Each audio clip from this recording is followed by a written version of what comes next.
আসসালামু আলাইকুম রহমতুল্লাহি ওয়া সম্মানিত বন্ধুগণ, আজকে আমরা শিখব জীবনের আশা ছেড়ে দেওয়া রোগীর জন্য দোয়া। হুজুর পাক সাল্লাল্লাহু আলাইহি সাল্লাম এরকম রোগীর জন্য দুটি দোয়া শিক্ষা দিয়েছেন।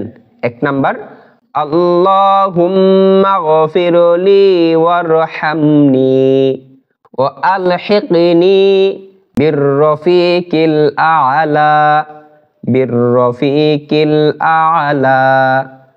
হে আল্লাহ, আমাকে ক্ষমা করুন, আমার প্রতি দয়া করুন এবং আমাকে সর্বোচ্চ বন্ধুর সঙ্গ পাইয়ে দিন।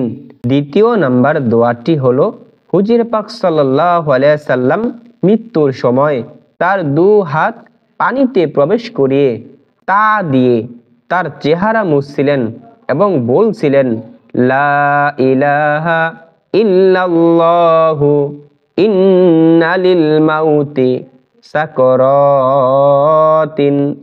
লা ইলাহা ইল্লাল্লাহু ইন্না লিল মাউতি সাকরাতিন। সম্মানিত বন্ধুগণ, আল্লাহ তাআলা যাতে আমাদের সকলকে মৃত্যুর সময় এই কালিমা নসিব করেন, সকলে বলি আমিন। আসসালামু আলাইকুম ওয়া রাহমাতুল্লাহি ওয়া বারাকাতুহু।